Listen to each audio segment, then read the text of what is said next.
सति परमात्मन् मातृशान्मोदान् कथमतनुवशत्वान् बुद्धकेशान्यजेहम् सुगतमगधरं वा वागधीशं शिवं वा जितभवमभिवन्दे वासुरं त्रिजिनं वा। कुंदकुंदाचार्य रचित नियम 7 त्याच्यावरची श्रीपद व प्रभुंगारी देवरचित तात्पर्यवृत्ती टीका आहे, त्याचा आपण मंगलाचरण बघतोय. काय म्हणायचंय मंगलाचरणामध्ये की हे परमात्मन, तुझा सद्भाव असताना आम्हा संसारी जीवाप्रमाणे मोहाने मूढ अशा व्यक्तींना मी का पूजू, भजू, नमस्कार करू असं म्हणते. हे त्यांना परमात्मा समजले होते. ज्यांना परमात्मा समजले त्यांना आपली मूढता समजू शकते. ज्यांना परमात्मा समजले नाही त्यांना आपली मूढता समजणार कशी? काय कारण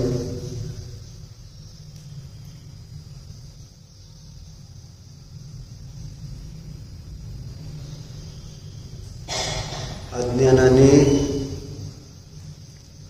परिणत अनादिकाळापासून आणि संगती बघितली तर अज्ञानी मुग्ध अशा जीवांचीच असताना आम्हाला अशा जीवासंबंधीची कल्पना पण बनत नाही की जीव मोहरहित असू शकतो.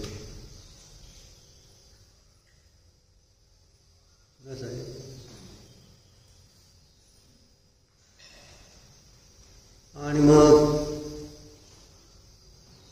मोहरहित जीव असतो याचं जर ज्ञान नाही, श्रद्धा नाही, तर मग मोह दूर करण्यासाठी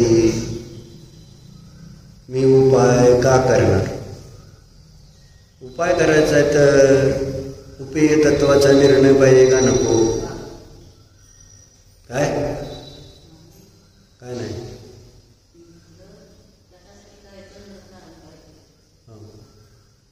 उपेय तत्वचा निर्णय. उपेय म्हणजे उपेयचा अर्थ काय होतो? ज्याची प्राप्ती. उपाय म्हणजे काय असतं? ज्याच्याद्वारे जे साध्य सिद्ध करायचंय त्याला उपाय म्हणतो. मग उपेय काय? ज्याला प्राप्त करायचं ते उपेय. समयसारमध्ये शेवटचा अधिकार घेतलाय. कोणता अधिकार आहे शेवटचा? समयसार आहे का तुमच्यासमोर? कोणता अधिकार आहे शेवटचा? साधवाद अधिकार आहे. सर्व शुद्ध ज्ञान अधिकारपर्यंत कुंदकुंदाचार्यांच्या 415 गाथांचं स्पष्टीकरण झालेलं आहे. शेवट परत 10वा अधिकार अमृतचंद्र देवांनी आणि जयसेनाचार्यांनी लिहिलेला आहे. मुद्दामून लिहावा लागला, कारण ज्या पद्धतीनं संपूर्ण समयसारमध्ये विषयाचं वर्णन केलेलं आहे त्याद्वारे एकांती होण्याचा प्रसंग येऊ शकतो किंवा शकेल असं त्यांना वाटलं. समयसार वाचल्यानंतर बाहुबलीवर काय झालं? स्वैराचारी झाला ना. स्वैराचारी झालं ना. मोह केला तर आपल्याला चालतंय असंच वाटतंय ना. मोह काय आहे ना, ते आपला कोणी लागत नाही म्हणून आपण मोह करत राहतो. हे कुठलीही कषाय, परिग्रह, हिंसा, संयम याला धारण करण्याचे भाव त्या त्यागाचे भाव कशायांना परिग्रहाला बनतेत काय? अभिजितजी काय सांगितलं सांग.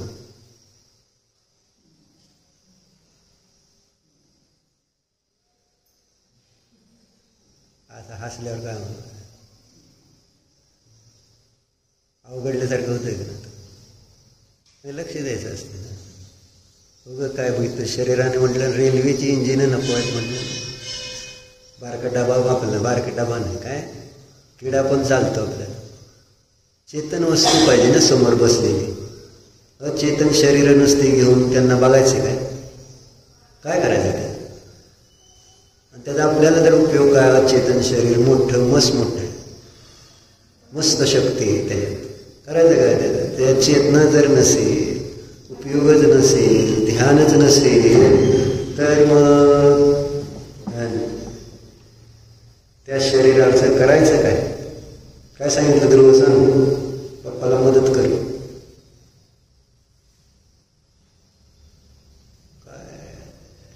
काल सांगितलं देशलब्धी नाही तर प्रायगलब्धी नाही, करण लब्धी नाही, सम्यक्त्व नाही, सम्यक्त्व नाही तर संसाराचा नाश नाही, दुःखाचा नाश नाही. असं ऐकायचं असतं की देशना त्याचा अर्थ आहे की ज्याच्याद्वारे आपल्या आहे ना बुद्धीमध्ये त्या विषयाचे असे संस्कार पडतील की काळांतराने त्याचं विस्मरण होणार नाही.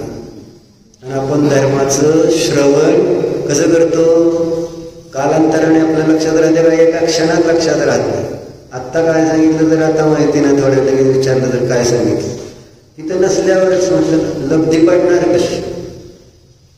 धारणा संस्कार होणार कशी? आणि संस्कार करून घेण्याची आपली भावना पाहिजे ना नको? प्रीती चित्ताने ऐका म्हणून सांगितलंय.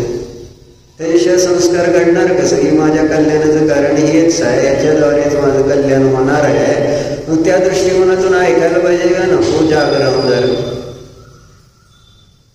काय सांगत तुम्हाला सांग.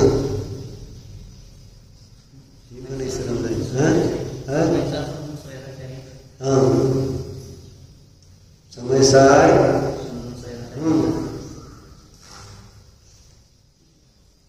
का स्वैराचार्य होणार? का होणार? कारण त्याच्यामध्ये अशा आत्म्याचं वर्णन केलेलं आहे जो कोणाला मारत नाही, कोणाला जगवत नाही, कोणाला सुखी करत नाही, कोणाला दुःखी करत नाही, है ना, कशा काय करत नाही, घटाचा पटाचा काय काय नाहीच. म्हणून आपल्याला शीतलबाई किती वेळा सांगायचे राजचंदजींनी समयसार वाचल्यानंतर काय लिहिलंय? काय लिहिलं? या ग्रंथाचा आश्रय घेऊन मी सगळ्या प्रकारची पापाची पुष्टी करू शकतो. हिंसा, असत्य, चोरी, कुशील, परिग्रह, पाची पाप. आणि तशी चर्चा घेतलेली समयसारमध्ये. कारण सांख्यमतवादींनी तसं मानलेलं आहे, एकांताने आत्मा शुद्धच मानलेला आहे. लाईट आली काय नाही, त्यात पाणी गेलं असेल तसं आवाज येत असं आहे का? एकतर बंद करा, नाहीतर ते ऐकत राहा. असं ही आहे आपली परिस्थिती, जीवाची परिस्थिती ही आहे. गळकी घर गळकी आहेत का? बाहुबली बाई ट्रस्टी आहे ना तुम्ही? घर गळकी आहेत का? घरामध्ये पाणी येते, त्याला काचा नाहीत, काय नाही, कोण गळते विचार करते का? आणि आपण त्याचे सदस्य सगळे मंदिरात रोज येणारे, त्यांना एकट्याला ट्रस्टीला तर नाव ठेवून काय उपयोग? तुम्हाला तरी कुठं लय चिंता आहे किंवा असं व्यवस्थित असावं? तुम्हाला चालतं, सगळं चालतंय काय बरोबर आहे. ही आपली धर्मासंबंधी आस्था. जसं असेल तसं, नसलं तर चालतंय. आणि मग जे असेल त्याच्यामध्ये आपल्याला विकल्प करायचं कारण राहत नाही. आयतनासंबंधी कधी विचार करता का कोणी? काय तर तुम्ही आयतन कळतं ना, ज्यांचा आश्रय घ्यायचा असतो. कोण आहेत आयतन? किती असते? 6 असतात. खरे देव, खरे गुरु, खरे शास्त्र आणि त्यांचे सेवक. त्यांना आयतन म्हटलं जातं की ज्यांच्या आश्रयाने या संसार समुद्रातून आपण तरून जाऊ शकतो, जातो. बरोबर आहे. मग ती आयतनं कशी पाहिजेत? व्यवस्थित पाहिजेत का नको? जशी आयतन असतील तशा पद्धतीने आपले विचार आचार बनणार आहेत. आश्रयस्थान चुकीचं आहे तर आपले आचार पण चुकीचे आणि विचार पण चुकीचे राहणार आहेत. आयतनामध्ये शिथिलता, देवशास्त्र गुरु संबंधी शिथिलता, आणि तर मग आपल्याकडून धर्म होणार कसा? आयतन स्थानासंबंधी शिथिलता तर धर्म बनणार कसा? अशी अडचण येते. पण चालवायचं आता पंचम काळ योग्यताच आमची सगळ्यांची अशी आहे आणि अशाच पद्धतीने आपण चालणार. आपण थोडंच लगेच या जन्मात मोक्षात जाणार आहे का? नाही. अजून आम्ही तो जीना बरसू अजून चिकार करायचं संसारामध्ये. गडबड कुठे आपल्याला? वैभवराज बरोबर आहे का? त्यामुळे फार चिंता करायची ना आयतन स्थानांची. बुद्धी वापरायची नाही, तिथं श्रद्धा नीट नाही, तिथल्या क्रियासुद्धा आपण व्यवस्थित पार पाडत नाही. बरोबर आहे. इतकं पाणी कसं काय आलं? कुठं गेले काच त्याच्या आहेत का? त्याला यायला पाहिजे का पाण्यात? तुमचं घर जाईल पाण्यात वाहून, माहिती आहे का? ट्रस्टींची वाहून जाणार. तुम्हाला बघायचं बघ. नाही काळजी नाही तर मग राजीनामा द्यायचा. असं असतं. आपल्याला होत नाही तर सोडून द्यायला. पण सोडून द्यायला लगेच तयार आहे. बरं सोडतो काय आपलं घेणं ना देणं. चर्चा काय चालली? त्या बनारसीदासजीचं नाव तर घेतलं का? बनारसीदासचं तुमच्या मनात घोळतंय मला माहिती आहे. वेळ झालं कारण मी समयसार. बनारसीदासजीचं नाव घेतलं का? मी काढून दाखवतो तुम्हाला. श्रीमद राजचंदजीचं मी सांगत होतो. बनारसीदास नाही. मला माहिती आहे तुमच्या डोक्यात बनारस आहे. कारण तेवढं एकच माहिती आहे आपल्याला. श्रीमद राजचंदजीने सांगितलं मी सगळ्या पापाची पुष्टी करू शकतो म्हणून. म्हणजे समयसार ग्रंथ मला निगोदात घेऊन जाऊ शकतो. समयसारच दृष्टिकोन आहे त्याचा. ते शेवटी कसं आहे ते? कारण समयसारमध्ये जसं म्हटलंयच ना, आत्मा काहीच करत नाही. समयसारमध्ये सांगितलंय आत्मा आहे ना, अज्ञानी करत नाही, ज्ञानी करत नाही, सुखी करत नाही, दुःखी करत नाही, आहे ना. काय समयसार घ्या तुम्हाला गाथा दाखव. म्हणजे हे मत आपलं नाही आहे, सांख्य मत आहे. पण त्याच अनुसार सगळं समयसारचं स्पष्टीकरण आहे. इकडं समयसार मोठा समयसार द्या.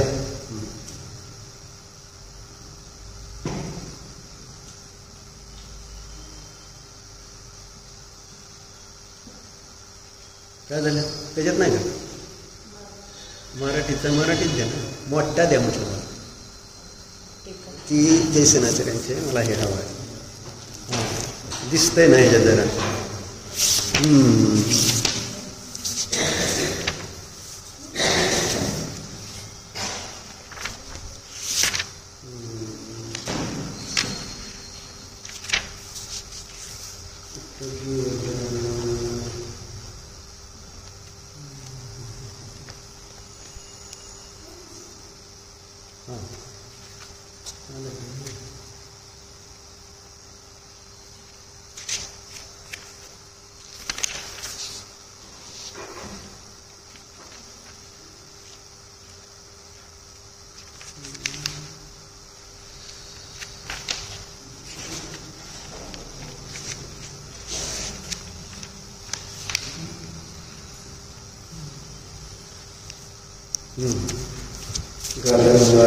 संसारमध्ये 332 पासून ते 344 पर्यंत 332 to 344 काय सांगणार आहे मोनिका ताई? मी काय वाचणार आहे? किती चांगले तुम्ही ऐकता बरं. काय समितात आहे? काय वाचणार आहे मी? 332 ते 344 गाथेमध्ये. वय बरोबर. हा स्वैराचारी कसं बनवू शकतो याचं वर्णन केलेलं आहे.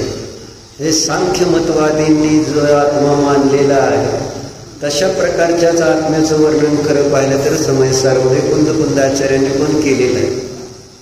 कारण ध्यानाचा विषय जो आहे तो तसाच आहे. परमशुद्ध निश्चयाचा विषय, द्रव्यदृष्टीचा विषय जो आहे तो निष्क्रिय पारिणामिक भाव आहे. आणि तो पारिणामिक भाव आपण अनेक वेळा ऐकलेला आहे. कसा आहे? अकर्ता आहे, अभोक्ता आहे. बरोबर आहे. अशा पद्धतीनं त्या पारिणामिक भावाचं स्वरूप सांगितलं गेलेलं आहे. त्याचं ध्यान करून पर्यायामध्ये सम्यक्त्वाची प्राप्ती होते. म्हणून आपल्या जिनवाणीमध्ये सगळं कथन येतं ते अपेक्षेने येते, म्हणून आपल्याला दोष येत नाही. म्हणजे जरी एका अपेक्षेने आत्मा करता भोक्ता सांगितलाय तर दुसऱ्या विवक्षेने त्याला करता भोक्ता मानलेला आहे. म्हणजे निश्चय दृष्टीने करता भोक्ता आहे आणि व्यवहार दृष्टीने तो करता आणि भोक्ता पण आहे. कळते का काय हे ध्रुव तुला? कळते का? चालू द्या कळत. म्हणजे ऐकता ऐकता कळत. ऐकावं लागेल, वाचावं लागेल. म्हणून म्हटलं वाचन वाढवावं. कारण ही न विवक्षा म्हणजे जे काही एक सुंदर विश्लेषण केलेले वस्तुव्यवस्था, कारण ते वस्तुव्यवस्था सांगणं सुद्धा एक कला आहे. कारण आहे ती वस्तूची व्यवस्था तशीच अनेकांतात्मक, आणि अनेकांतात्मक वस्तूला स्पष्ट करणं सोपं काम नाही. जोपर्यंत साधवाद शैलीचं अवलंबन घेतलं जात नाही तोपर्यंत वस्तूचं सम्यक ज्ञानच होत नाही. म्हणून स्यात पदाने संपूर्ण दिनवाणी मुद्रित आहे. शिक्का स्यात, जे वाक्य वाचाल त्याच्या पाठीमागे स्यात हा शब्द असलाच पाहिजे. आणि असतोच जिनवाणीच्या. कारण जे जे कथन असतं ते कुठल्या ना कुठल्या अपेक्षेनंच केलं गेलेलं असतं. युगपत सर्व धर्माचं कथन करण्यामध्ये वाणी वचन समर्थ नसतात. म्हणून जेव्हा केव्हा इथं जे काही वचन व्याख्यान आपण वाचतो ऐकतो त्यावेळेस आपल्या बुद्धीमध्ये हे असणं आवश्यक आहे. बॅक ऑफ द माइंड ज्याला म्हणतो आपण, आपल्या डोक्यात हे असणं आवश्यक आहे की हे जे काही कथन आहे ते एका अपेक्षेने आहे. ती अपेक्षा आपल्याला समजली पाहिजे. आणि ती नाही समजली, जे सांगितलंय ऐकले ते तसंच आहे, तसंच होतं, तसंच असणार, अशा पद्धतीनं त्याचा स्यात शब्द काढून एकांत केला तर तेच त्या ठिकाणी वाक्य माझ्या अनंत संसाराचं कारण होतं. असं असतं. म्हणून ऐकताना तुम्ही कधी कधी काय होता, भावनिक होऊन जाता. आणि जो सांगणार आहे ज्या पद्धतीने सांगतोय त्यावेळेस आपल्याला वाटतं हे बरोबर सगळं सांगतोय, सगळं बरोबर आहे, ह्याचंच बरोबर आहे.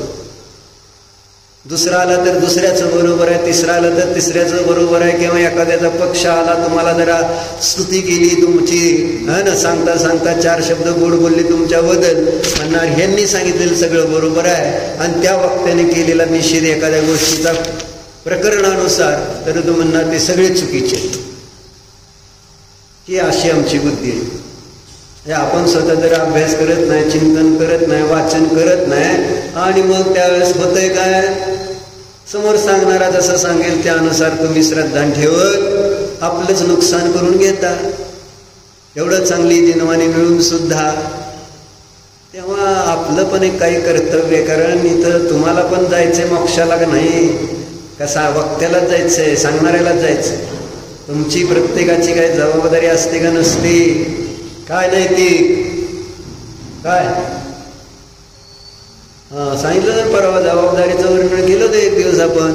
जी आली होती त्या दिवशी जबाबदारी काय का नाही धर्माची, बाकी सगळी आशा काकीचं सांगितलं. सरेनी काका अरे जाताय ना तुम्ही मम्मीकडं, धन्यवाद. काल काय ऐकून सांगितलं, मग वाचलं आहे म्हणलं, काल नाही, काल गेला होता ना. मग म्हटलं जाताय म्हणताय, रोज जावं म्हटलं नाही, रोज जेवताय, रोज देवदर्शन करताय का नाही, मग आईचं दर्शन पण रोज करायला पाहिजे नको. म्हणून नियम घ्या म्हटलं. बागता नातेपुतेमध्ये असताना जायचं, बरं वाटतं. आई किती दिवस आहे आपली, जाणार आहे का नाही आता थोड्या दिवसांनी? हां बस एवढंच. म्हणजे सगळेजणच जाणार आहे. परत गेल्यानंतर रडून काय फायदा आहे? चांगली होती चांगली होती चांगली होती. मग असताना कधी सेवा करायची नाही, गेल्यानंतर रडायचं. रोज अभिजित रडतो, दादा चांगले होते चांगले होते चांगले होते. काय रडून उपयोग आहे? असताना कधी त्यांना मदत केली नाही, ते पाय पोचलायचे, सगळं काम सगळे पप्पा त्याचे दादाच करायचे. आणि हे निवांत बसून आपलं आहे ना. नंतर म्हणतो आता रोज दादा खरंच दादा खरंच. मग काय करायचं खरं कळलं का ध्रुव? असताना महत्व नाही, गेल्यावरच कळेल. म्हणून असताना त्यांची सेवा करा, संस्कार घ्या आणि त्यांचं कडून जे काय ग्रहण करता येईल ते ग्रहण करा. नंतर काय म्हणून उपयोग आहे? नंतर काय म्हणून उपयोग आहे का? मग काय चालली होती चर्चा आपली?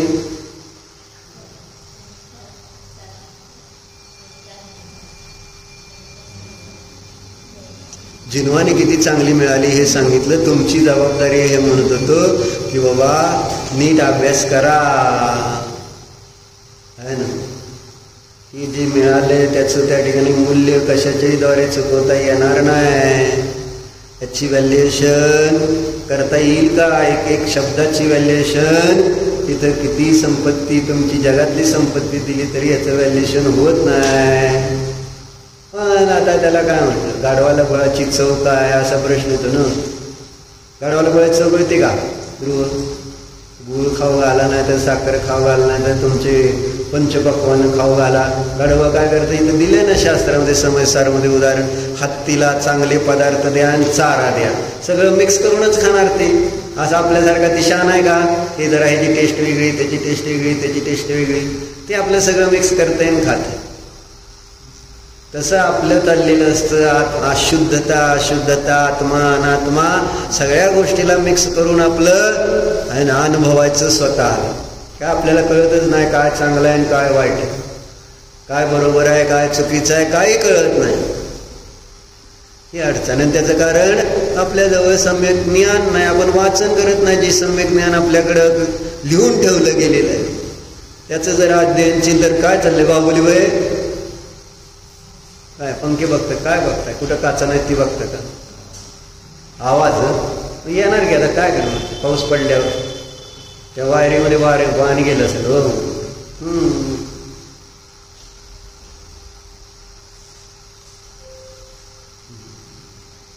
असं नाही. काय झालं? अभ्यास करा. सम्यक ज्ञान आपल्याजवळ आहे. सम्यक ज्ञानाला रत्न मानलेलं. जिनवानीची महिमा सगळीकडे किती गायली राव. आज जिनदेव नाही तर त्यांनी सांगितलेली वाणीच आपल्याला महान उपकार करणारी आहे. तिला माऊली म्हणते. जिनवानी माता आहे. माता तू दया करके कर्मों से छुड़ा देना, इतनी सी विनय तुमसे. काय? इतनी सी विनय तुमसे चरणों में जगा देना.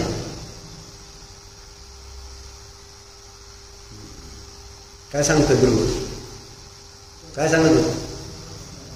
द्रव्य दृष्टीने आत्मा कसा आहे, पर्याय दृष्टीने आत्मा कसा आहे ना. समयसारमध्ये कोणत्या दृष्टिकोनातून आत्म्याचं मुख्यतेने वर्णन केले आचार्यांनी. जेव्हा जेव्हा असं विशेष वर्णन केलं त्यावेळेस मुख्य शब्द वापरते है ना. कारण जसं एक सूत्र आलेलं आहे तत्वार सूत्रामध्ये.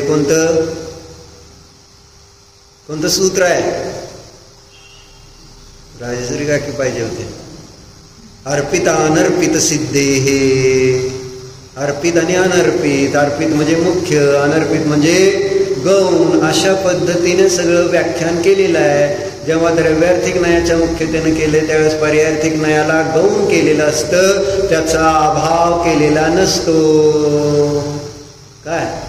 आणि जेव्हा पर्यायार्थिक न्यायाच्या मुख्यतेने करतात कथन त्यावेळेस द्रव्यार्थिक न्यायाच्या विषयाला गौण केलेलं असतं, अभाव नसतो. असं आहे ते. व्याख्यानाची पद्धती जी आपल्या इथं ती गौण आणि मुख्य पद्धतीने केलं जातं. अन्यमतवादीकडं आहे ना, जे दुसरा धर्म आहे ते पण मानतात, पण त्याचा ते अभाव मानतात, कल्पनेनं मानतात, खोटं मानतात, त्याची सत्ता स्वीकारत नाहीत.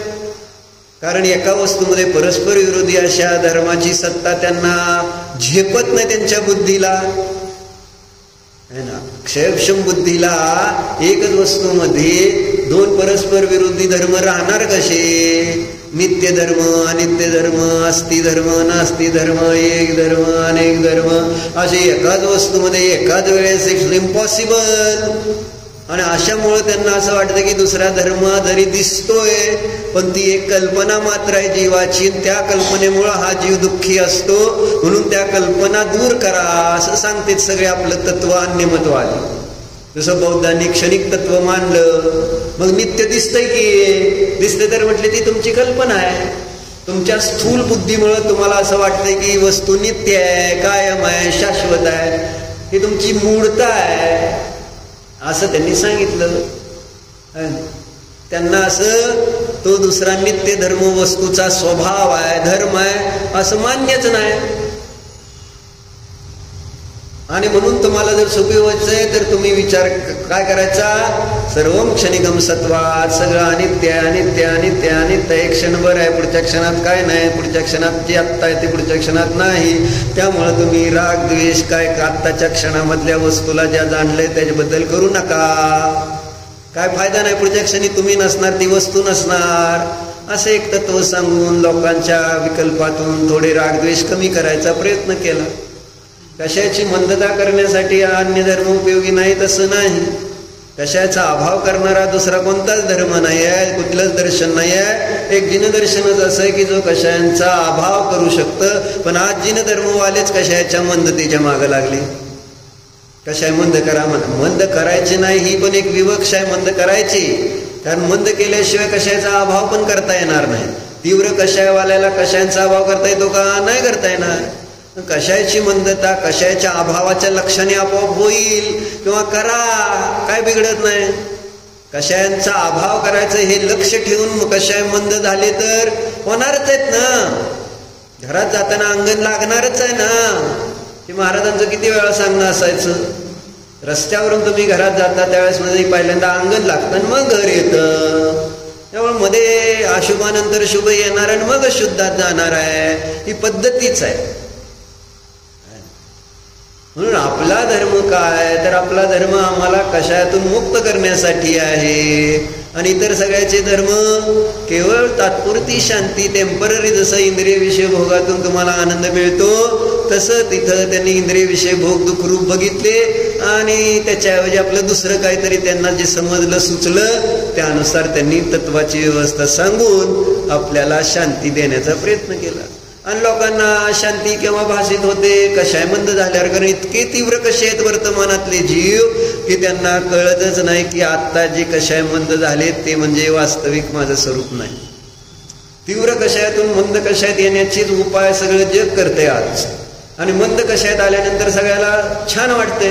कारण तीव्र कषायांचा इतका भडीमारा आहे आणि तीव्र कषायामध्येच माझं जीवन चाललेलं आहे. तेव्हा कुठंतरी मग असे विपश्यना ध्यान, कुठलं तरी अरविंद ध्यान, ओशो ध्यान असं काहीतरी करतेत. कुठंतरी अध्यात्माचं थोडंफार, नाहीतर ते इस्कॉनवाले उगन असते तर कृष्णाचं नाव घेऊन येते करून हरे राम हरे कृष्ण म्हणून. त्याच्यामुळं जसं मुलांना नाचताना बरं वाटतं रंगपंचमीला तसं ह्यांना पण थोडं बरं वाटतं. बरोबर आहे. सांगायचं एवढं, कशाची मंदता थोडीफार एक कुठल्या तरी कल्पनेने केली जाते आणि मग त्याला धर्म मानला जातो. पण आपल्याकडे तसं नैतिक तत्व सांगतोय लगा, जरा लक्ष दे की आलाय तर. हा वर्गात पण असंच करत असतील असं मला वाटायला लागलं. काय चाललंय,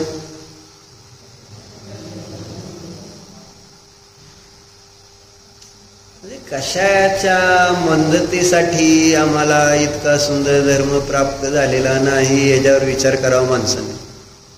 जैन धर्म जो मिळालेला आहे तो संसार म्हणजे कर्म, कषाय, विकार, विभाग, विकल्प सगळ्यांचा अभाव आहे. सर्वथा अभाव करण्यासाठी असा हा धर्म मिळाला. आणि आपण थोडंफार काहीतरी क्रिया करून आपल्याला असं वाटतंय की हा बरं आहे, चांगलं आहे, चांगलं आहे. थोडंच आपण किती करतो, आपण किती करतो धर्म दिवसात. तुम्ही काल मला बघितलं तर ना बाहुलबाई येताना मंदिरात, तुम्ही आला का, काय करायचंय, नसेलच शास्त्र एखाद्या वेळेस आणि मला दुसरं काम आहे, नाही तर जाऊ दे, आज नाही गेलं तर काय फरक पडतोय. आज दुकानात जाऊ नका तुम्ही. काय शीतलबाईने नियम घेतला ना परवा, दुकानात बसायचं नाही, तसं तुम्ही नियम घेऊन टाका आज. कुठलंच दुकानाचं काम करणार नाही, दिवसभर धर्माचंच कार्य करायचं. घेता नाही? किती अवघड जाते, किती अवघड जाते. आणि तुम्हाला पाहिजे मोक्ष. असे तुम्हाला सटके बसणार आहेत का नाही पुढं गतीमध्ये, तुम्हाला कळणार नाही. आज आपलं मी थोडं तर बोलतोय, ती फार थोडं बोलतोय मी तुम्हाला अजून. जर हे बोलण्यानं तुम्ही नाही सुधारला ना, पुढच्या गतीमध्ये फटके कसे बसतील. बैलाला जसं चापकाने मारतात ना, तसले फटके बसणार आहेत. कोणतं ते परवडत असलं तर ते करा. आज ना काय कोणी माझं काय म्हणणं. पुढं जर ते सहन करायची तयारी असेल, आज तुम्हाला वाटतंय नाही नाही मला नाही मला नाही मला, अरे नाही म्हणजे काय करताय काय तुम्ही तसं न होण्यासाठी. आणि तसं न होण्यासाठी जे करायला पाहिजे ते केलं तर मग ते होणार नाही. नाहीतर खावं लागणार मार. पापी दे सोटन की मार हो. आदिनाथ भगवंतांच्या पूजनामध्ये म्हटलंय ना, तिर्यांच्या गतीचं दुःख सांगताना. मारते काय सुद्धा नाही. काल आता बघितलं ना तुम्ही, एक गाढवाचं पिल्लू बाहेर पडलं होतं जाताना, बघितलं तर का नव्हतं कोणी? नाही दिसलं तुम्हाला? काय भारी काम आहे राव तुमचं. अस्मिताताई तुम्ही आलाच नव्हता का काल? व्हेरी गुड आहे ना. कावाला येतं काय? कोण कोण आलं होतं मंदिरात काल? तुम्ही आलता सगळ्यांनी बघितलं. गाढवाचं पिल्लू बाहेर येताना पण होतं, जाताना पण होतं. असं येताना आम्हाला नाही दिसलं, पण जाताना दिसलं होतं. पण ते गाढवाचं पिल्लू बिचार आहे ना, त्याचं पोट खालीवर आडवं पडलेलं आहे ना. त्याची आई इकडं तिकडं फिरते. काय आहे ना, त्याला डिसेंट्री लागली का गॅस्ट्रो झालाय काय झालंय? कोण आपलं सगळेजण नमोवारंताणं सिद्धावणं जे जरा असे अभिजित सारखे होते, कोणी अजून 1-2-4 बायका नमोवारंताणं आम्ही नमोकार मंत्र देतो. लय शहाणे अशीच ओम नमः म्हणजे नमोकार मंत्र. अरे तुम्ही महाराज आहे का नमोकार मंत्र द्यायला? हे नमोकार मंत्र महाराजांनी द्यावा, तुम्ही पण द्यावा, पण तुम्हाला पुढे त्याचा इलाज करता येतो का नाही? त्याला डॉक्टर बोलून औषध पाणी करता येतं का नाही? आम्ही नमोकार सांगायला किती भारी आहे काय ना. तिर्यंज गतीतलं दुःख सांगायचं, ती आईला काय वाटत असेल तिचं पोरगं त्याचं पडलेलं. काय करू शकत? औषध आहे का, पाणी आहे का, कोण विचारते काय करते, किती वेदना असतील तिथं. का बघावं लागते त्या जीवाला? आता शास्त्र मिळालं, चांगला धर्म मिळाला तर प्रमाद केला, आळस केला, समजून गेलं नाही, बुद्धीचा वापर केला नाही तर मग गाढव होणार नाही. तुम्ही बाहुबली बघू द्या, होणार का नाही? होऊ दे. तुमचं काय, मी होईल ना, तुम्ही होणार आहे का? असं बरोबर आहे का नाही? नाही असं म्हणजे लय राग आल्यानंतर माणूस असंच म्हणतं का नाही, अजून मी गाढव तर म्हणजे एकदम आपण चिडून कोणाला काहीतरी बोललो काय केलं तर, अरे तू असं का ह्याच्यासारखं मूर्ख, अजून मी मूर्ख आहे. इतके कशा हवे होते त्याच्यामध्ये. तुम्हाला कोणी काय म्हटलं तर मला सगळं मान्य, पण मी त्याला त्रास देणार, माझं सगळं बरोबरच. इतके कशाय आपल्याला त्रास देतात. चर्चा काय चालली होती? कशायाचा अभाव करण्यासाठी धर्म आहे, मिथ्यात्वाचा अभाव करण्यासाठी धर्म मिळालाय. स्वस्वरूपाचं संवेदन करणारा धर्म भगवान बनण्यासाठी मिळालेला धर्म आहे. इथं नुसतं केवळ नोकर चाकर बनण्यासाठी नाही, तुम्हाला राजा 3 लोकांचा अधिपती बनवणारा धर्म आहे. कोण बनवते तुम्हाला? इथं देव धर्म आपले गुरु सगळेजण आम्हाला 3 लोकांचे अधिपती बनवायला बसले आणि मी मात्र म्हणतोय नाही नाही मला नको मला नको नको नको तर बस. 3 लोकांचा नाथ बनवण्याचं शास्त्र आहे. कुणाला? मला. आणि बघतोय आपण ज्यांनी ज्यांनी त्याचा अध्ययन मनन चिंतन करून स्वतःला जाणलं, कर्म निर्जरा केली, परिग्रह सोडला, गेले मोक्षाला. झाले ना? मग मला नाही होणार, त्यांना झाले तर मलाही होणार, हे आपल्या समोर त्यांनी मार्गदर्शन ठेवून गेले का नाही, गाईड. अशा पद्धतीने जावा, तुम्ही पण तसे होऊ शकता, माझ्यासारखे बनू शकता, तुमच्यात भगवान बनण्याची शक्ती आहे. आणि हेच कुंदकुंदाचार्यांनी समजसारमध्ये सांगितलं. विशेष त्यालाच मुख्यता ठेवून सांगितलं. आणि ते सांगत असताना असं होऊन जाऊ शकतं है ना. कारण आधीच आपण मरकट, त्यात असलं काहीतरी ऐकायला वाचायला मिळालं. मरकट म्हणजे आधीच आपल्याला असंयम आवडतो, अभ्यास करायमध्ये आळस आहे ना, क्रिया करायला नको है ना, असलं काय ना, चारित्र्य नको, असं एकतर पहिल्यांदा अशी आपली भाव आहे. आणि मग परत आपल्याला असं सांगितलंय तर शास्त्रात आत्मा काहीच नाही करत आहे ना. पाप तर जाऊ द्या, पुण्य पण हे आहे, पुण्य विष्टा आहे, असं काहीतरी सगळे असे भारी भारी शब्द वापरले. हे तर आम्हाला पाप अजून टाकू वाटत नाही, पुण्याला जर आपण हे म्हटलं तर कुठं जाणार कुठं. समयसार सगळं पाप पुण्य दोघांमध्ये समानता दाखवून है ना, आत्मा त्याच्यापासून वेगळा असं सगळं सांगितलंय. बरोबर आहे. आणि मग आपल्याला बरंच झालं, विषय भोगायला पण मिळते, पैसे मिळवले तरी काय अडचण नाही, संसार केला तरी ध्रुव अडचण आहे का, लग्न केलं तर चालतंय, लग्न केलं तर का. आता एवढं सगळं समजल्यानंतर आपल्याला नाही बाबा ब्रह्मचर्य राहिलेलं बरं, नको असलं संसार बेकार असला काय अडचण आहे. पण असं आतून येतंय का, आतून येतंय का नाही, कारण आपण पक्का आहे ना, चालतंय सगळे. आणि सगळ्यांनीच केलीत ना लग्न, मी एकटाच करतो का. कसं आदर्श कोण आहे तुला, मी नाही का दिसत तुला, मी आहे का नाही. मग पण तू मला सिलेक्ट केलं का. तुझे आदर्श कोण, तुझे पप्पा, तुझे बाबा, आजूबाजूचे सगळे मित्र, कंपनी, जे काय हे सगळ्याला तू मानले का नाही.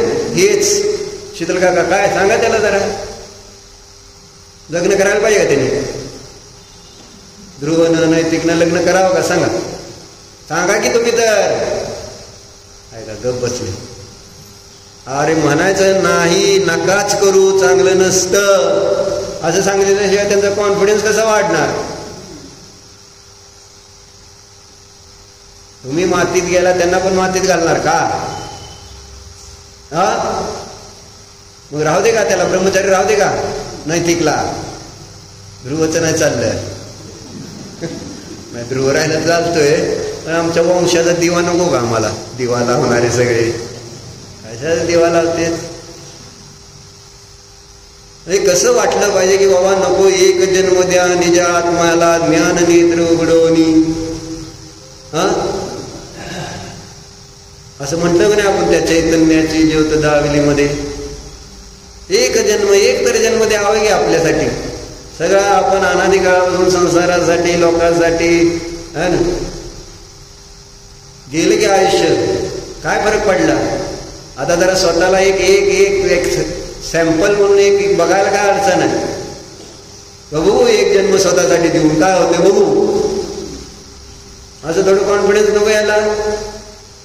आणि ते आपण तयार करायचं असतं, वाचून ऐकून श्रद्धान वाढून चिंतन आतमध्ये ठेवून किंवा नाही नाही नाही आपलं हेच आहे, हे सगळं माझं नाही, मी नाही, असं कुठं तरी आतमध्ये पुन्हा पुन्हा स्वतःला आपण सांगत राहिलो, संस्कार करत राहिलो तर का होणार नाही. अवघड नाही ही गोष्ट, अवघड आहे काय. मन जाऊ दे, हा जीवन म्हणतो काय अवघडला, किती अवघडलं. अरे लग्न करणं म्हटलं तर अवघडल्यासारखं वाटत होतं मला आधी. लग्नाचं नाव जर निघालं ना, कोणतरी असं म्हटलं ना, हे पोरगी आली तुला बघा दाखवा, मला असं टेन्शन येतं. म्हणजे काय पूर्वी संस्कार केले असतील मी, त्याचं फळ असं झालं. लग्न म्हटलं मला नकोच वाटत. आणि मी सांगितलं तर मागं तुम्हाला, म्हणजे 86 साली माझ्या भावाची नामची पैज लावली ती. बहीण भाऊ माझे दुसरे एक होते, सख्खे चुलत भाऊ. आम्ही पुण्याला गेलो होतो, धिंगाणा घालत होतो, सगळं काय धर्माचं गंध नव्हता. त्यावेळेस त्यांनी माझ्याशी पैज लावली. एकाने लावली ती 1 लाख रुपयाची, एकाने लावली ती 10,000 रुपयाची. बहिणीने लावली 10,000 आणि भावाने लावली ती 1 लाख रुपयाची. भाऊ म्हटला होता जर 45व्या वर्षापर्यंत लग्न नाही केलं तर 1 लाख रुपये. आणि बहीण म्हटली होती 30व्या वर्षापर्यंत. त्यावेळेस मी होतो 17 वर्षाचा, 16 वर्षाचा, 17-16 वर्षाचा नाही केलं ते, असं मला त्यांनी म्हटलं. आता माझं 30 पण झाले आणि 45 पण झाले बरं का. अजून पैसे काय दिले नाहीत, ती गोष्टी घे नाही ना, मला पैशाची गरज नाही, ती नंतरच. पण असं काय धर्म नव्हता माझ्याजवळ ध्रुव त्यावेळेस, तुला माहीत नसलं सांगतो. तुझ्यापेक्षा येडा होतो मी कपड्याच्या बाबतीत, स्टाईलच्या बाबतीत. तुला बघितले माझे फोटो दाखवीन तुला कधी. कुणाला वाटलं नसेल की असं होऊ शकतं म्हणून, होतं, असं होऊ शकतं. आणि आतून यायला पाहिजे. आज येऊ शकतं की नाही, आज सुद्धा आत्तापासून तू म्हणू शकतो नाही नाही नाही नाही होईल. रामदासजी तर बाहुल्यावरनं पळून गेली, माहिती आहे ना? रामदास होते, माहिती आहे? रामदासच ना, शिवाजीचे गुरु म्हटले जाते रामदास, आहे ना? त्यांना लग्नाच्या बाहुल्यावर उभा केलं आणि तिथं 7 तास सावधान ऐकलं आणि तिथून पळून गेले. It can happen. असं होऊ शकतो. आपले नेहमीनाथ लग्नाला निघाले आणि आवाज ऐकले, वैराग्य झालं, गेले निघून. तुला तिथपर्यंत जायची गरज नाही, आहे का नाही? अजून काय आपलं ठरलं नाही, कशात काय नाही, लोकांनी उगाच उठलवलंय मी आपलं म्हटल्यामुळं ध्रुवचं लग्न ध्रुवचं लग्नाला अजून टाईम आहे हो. अजून पोरी येऊ द्या, बघू द्या. आत्ताशी घरी आलाय, त्याला जरा धंदा वगैरे बघू दे की. आत्ता काय सुद्धा नाही, कर्तव्य यंदा नाही आहे त्याचं. त्यामुळे तुमच्याकडे मुली असल्या तर काय आत्ता आणू नका, बरोबर आहे ना? आणि कधीच आणू नका परत, सांगितलं त्यांनी. आणि त्याच्या वडिलांनी सांगितलं मुक्ती सुंदरीशी मी लग्न लावून देणार आहे. त्याच जी मुलगी करणार आहे तिचं नाव मुक्ती सुंदरी ठेवणार आहे. हे असं चर्चा कशासाठी चालली आपली, समजून घ्या ध्रुव, समजून घ्या.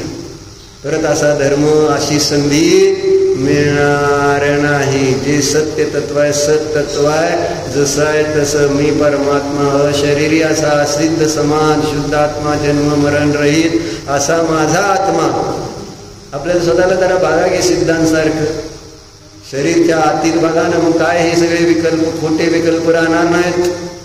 पण आपण कधी स्वतःला पर्याय, शरीर यांच्या आतीत, परभावाच्या आतीत बघतच नाही ना. इतकं आपण त्याच्यावर आपलेपणा केलाय. म्हणून सुरुवातीला काय म्हटलं, आणि ज्यांना परमात्मा कळलाय त्यांनाच कळू शकतं की मी मूढ आहे. पण ज्यांना परमात्माच कळला नाही त्यांना मी मुग्ध आहे, मूर्ख आहे, मूढ आहे, मोही आहे, कळणार कसं? वाटतच नाही ना मी मोही आहे म्हणून.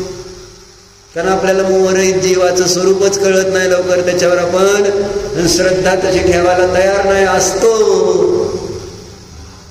त्याने पुरुषार्थ करून मोह नष्ट केलाय एका जीवाने.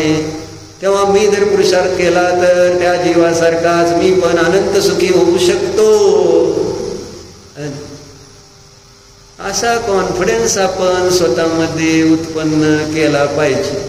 आणि त्यासाठी कुंदकुंदाचार्याने समयसार रचला की तू कसा आहेस, तू कसा आहेस, ज्या स्वरूप म्हणजे जे माझं अनादी अनंत स्वरूप आहे, जीवाचं स्वरूप जसं अनादी काळापासून आणि अनंत काळपर्यंत असतं ते त्या ठिकाणी याच्यामध्ये त्यांनी सांगितलंय. शुद्ध चेतना, त्यात राग द्वेष मोह विकार आदी कसलंच काय नाही, द्रव्य नाही, भाव नाही, नो कर्म नाही, काहीच नाही. असं एक मस्त तत्वाचं स्पष्टीकरण चांगल्या पद्धतीने केलं कुंदकुंदाचं. म्हणून समयसारला डोक्यावर घेऊन नाचलं जात. ज्याला त्याची भावभासना होते ना, मग त्याला असं वाटतं म्हणजे त्याला संसार राहत नाही त्याच्यासाठी. खरं इतका चांगल्या पद्धतीने समयसार लिहिला गेला. पण त्याच्यासाठी अगोदर बेस पाहिजे पक्का, व्यवस्थित. पर्याय पण स्वीकारली पाहिजे. अशुद्धता वर्तमानातली स्वीकारली तर समयसार समजून मग आनंद होईल. पर्याय न स्वीकारता जर समयसार समजून घेतला तर स्वैराचार होईल. म्हणजे तुम्ही मग विषय भोगामध्ये मस्त होणार. तुम्हाला त्या विषय भोगाला भोगताना अशी काळजी वाटणार नाही की याचं फळ मला नरकादी दुर्गती प्राप्त होते, असं वाटणार नाही. जर नीट आणि बेस पक्का नसेल त्यासाठी समयसार वाचायच्या अगोदर आगम व्यवस्थित पाहिजे. 6 द्रव्य 7 तत्व 9 पदार्थाचं व्यवहाराने व्यवस्थित ज्ञान पाहिजे. मग समयसार वाचा. तुम्ही मग आनंदाने नाचला नाही तर सांग. तुम्हाला कळू लागलं अरे असलं भारी आहे, मी असलं भारी आहे. पर्यायचं पण तत्व का, शुद्धता कुठं आहे, शुद्धता काय आहे, म्हणजे आपल्यातली शुद्धतेचं आपल्याला एक भान करून देत आहेत आचार्य. तर तू पण आहे. अवस्था कोणती हा महत्वाचा विषय नाही. तुझ्यामध्ये चैतन्य तत्व शुद्ध होत आहे, राहणार. आणि तू कशाय करत असशील, नाहीतर अजून कोणती स्त्री पुरुष अवस्था असो, नाहीतर तिर्यंच देव नारकी मनुष्य असो, आणि तुझ्यामध्ये शुद्ध चैतन्य तत्व नित्य विराजमान आहे. शीतल का असं एक सुंदर फार छान लिहिलेलं आहे. बरोबर आहे. पण ते जर फार छान कसं करणार, अभ्यास करावा लागेल, वाचावं लागेल. आणि नीट नाही वाचलं तर मग सांख्यमतवादीसारखं होतंय. किती का आता सांगताय तुम्हाला मी, है ना, 332 ते 344 मध्ये काय सांगितलं नुसतं वाचतो. तुम्ही घरी जाऊन अभ्यास करा. 10 वाजलेले. वाचू का था. कम्मे हिंदू अन्नानी विज्जदिनानि तहेव कम्मेहिं सुवविज्जति जग्गा विज्जति तहेव कम्मेहिं सुहा विज्जति दुःखा विज्जति तहेव कम्मेहिं यमिच्छत्तं निज्जति असंयमं चैव कम्मेहिं भवाडिज्जति उड्डमहो चावितिर्यलोऽयं च कम्मेहि चैव विज्जति सुहासुहं जित्यं किञ्चि जम्मा कम्मं कुवदि कम्मं दीदि हरदिति जं किञ्चि तम्मादु सौजीवा अकारगाहोन्त्यावन्ना. थोडंच वाचतो चालले झाले. काय म्हणलं हे काय म्हणते सांख्य मतवादीचं काय मत आहे आत्मा काहीही करत नाही भोगत नाही अपेक्षेने सांगते. त्यांच्या मतामध्ये प्रकृती आणि पुरुष अशी दोन तत्व मानलेले. पुरुष तत्व म्हणजे आत्मा जो चेतन मात्र आहे आणि प्रकृती म्हणजे ज्याला आपण कर्म म्हणतो ती प्रकृती सगळं काही करत असते. जसं आपल्याला इथं व्यवहारात संसारात कोण करताना दिसते सगळं कार्य संसारातलं कर्माच आहे ना. पण त्याच्यामध्ये जीवाची अशुद्ध भाव पण आहेत हे आपण त्याच्याबरोबर जोडले. पण त्यांचं मत काय कर्मच सगळं काय करते. मग आता त्यांनी काय म्हटलं आज्ञानी कुणी केलं कम्मे हिंदुवांना. आज्ञानी कर्माने केलं जीवाने नाही. आणि ज्ञानी कुणी केलं आणि कर्माने ज्ञानी केलं कोणत्या जीवाने कोणाला ज्ञानी केलेलं. कर्मानेच काय केलं झोपवलं आहे ना आणि उठवलं कुणी कर्माने. जीव उठवत नाही जीव झोपवत नाही. लक्षात घ्या जीव कसा आहे सांख्य मतानुसार आहे ना. करत काय म्हणते कर्मच सुखी करतो जीवाला आणि कर्म जीवाला दुःखी करतं. कोण करते कर्म. तसंच ते म्हणते कर्म जीवाला मिथ्यात्व रूपाने परिणाम होत आहे आणि कर्मच त्या जीवाला असंयम रूपाने परिणाम होत आहे. काय कर्म चार गतीमध्ये परिभ्रमण करवते. कर्मच ऊर्ध्व लोकात नेतं कर्मच मध्य लोकात नेतं कर्मच अधो लोकात घेऊन जातं कर्मच तिरेक लोकात घेऊन जातं कर्मच शुभ भाव करवतं कर्मच अशुभ भाव करवतं. सगळं काय कर्मच करते. असं म्हटल्यानंतर होईल काय जीव कायच करत नाही. आज तुम्ही जर ह्याच्यावर विचार केला तर मला वाटेल मी मोकळा झालो. मी काय आय कॅन डू एनिथिंग कारण जीव काय करत नाही. अशी भानगड बनवू शकते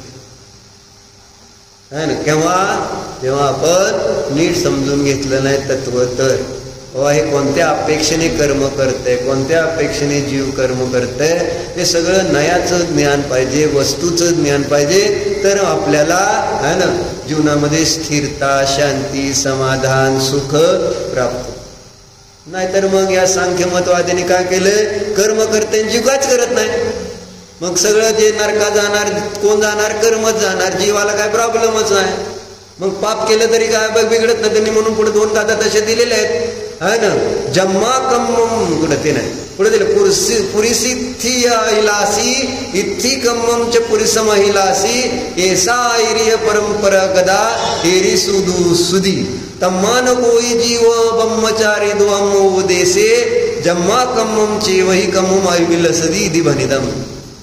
आमच्या धर्मामध्ये कुणी ब्रह्मचारी नाहीच. कारण जीव है ना पुरुष वेदवाला नाही स्त्री पुरुषाला भोगत नाही आणि जीव स्त्रीला भोगत नाही.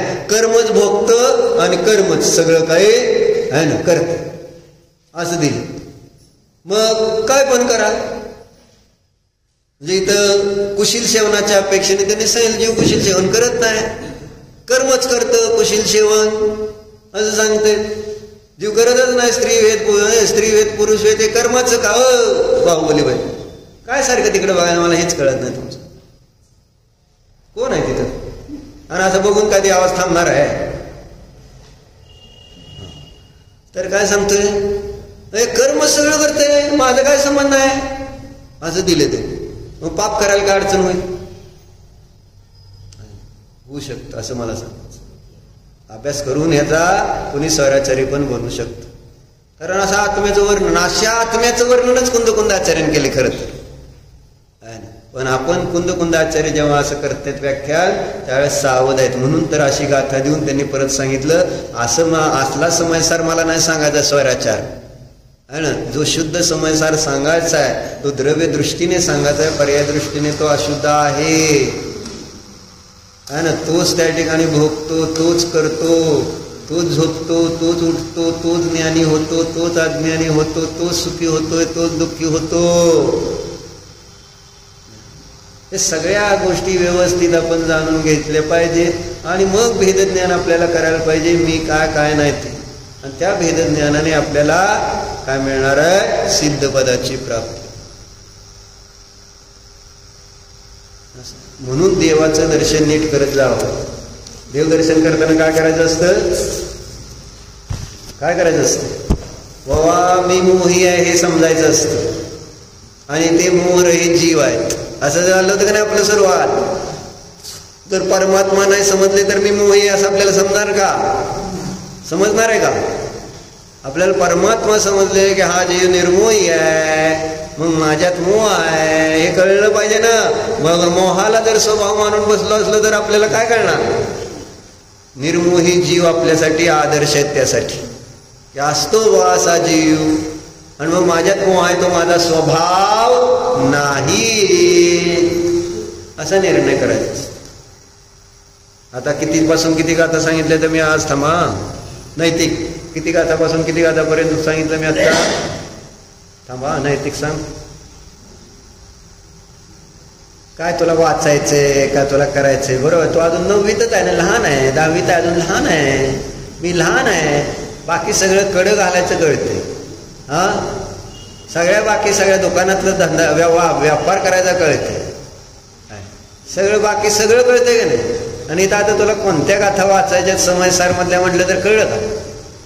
काय आपल्याला करायचं? आपल्याला वाचायचंच नाही ना. बरोबर आहे का नाही? कोणाकोणाला वाचायचे आहेत गाथा सांगा. कोणालाच वाचायचे नाहीत ना? ज्यांना वाचायचं त्यांनी म्हणा. पंचब्रह्मविष्णू साक्षीने आवाज येतोय का सगळ्यांचा? पंचब्रह्मविष्णू साक्षीने आवाज येत नाही. पंचब्रह्मविष्णू साक्षीने सर्व दोषाचे प्रायश्चित्त म्हणून समयसारच्या 332 ते 344 गाथा वाचेन. बरोबर आहे का? नुसतं तेवढं वाचलं तर वाच होते गाथा आणि त्याचा अर्थ. 332 ते एवढंच वाचायचं, जास्त काय नाही. कळलं? आणि आता ती जयसनाचार्यांची टीका वेगळी आहे. त्याच्यातल्या गाथेचा नंबर तुम्ही बरं घेतला तर घोटाळा करचाल. जे जयसनाचार्यांचं महाराजांचं पुस्तक आहे त्याच्यात कंसामध्ये जे नंबर दिले ते नंबर बघायचे, कंसातले आहे ना. नाही आपलं सांगितलं 332 ते किती कशासाठी वाचणार आहे? अज्ञानी सांख्यमतवादी आत्म्याला अकर्ता भोक्ता म्हणून कर्माला सर्व करता भोक्ता कसे मानतात आहे ना. त्यामुळं जीव स्वतःला मोही कसा बनवतो हे सगळं दिले. कळलं का? हो प्रभो मी मनोचिंताय किंकरित अनुमोदन सर्व समारंभ आरंभ क्रोध मान माया लोभ प्रमाद इत्यादी विभागांच्या द्वारे माझ्याकडून या भवात गुरु भवा खऱ्या शास्त्र गुरु यांचा विनय झाला.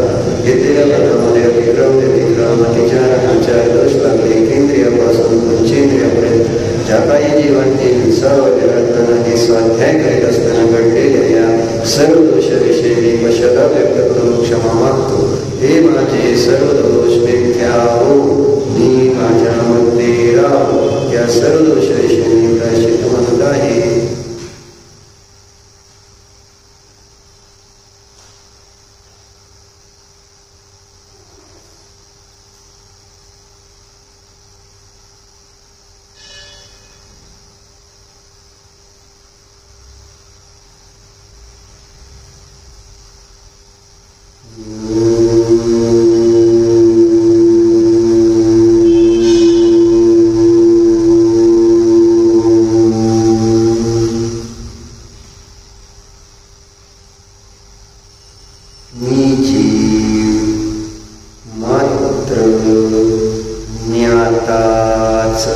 आहे. जाणणारा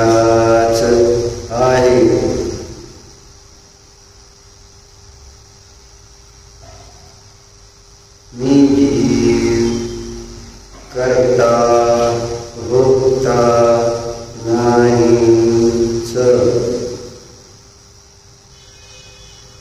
मी झोपणारा नाही, मी उठणारा नाही,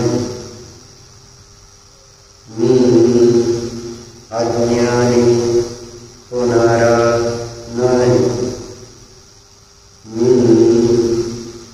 सुखी दुःखी नाही.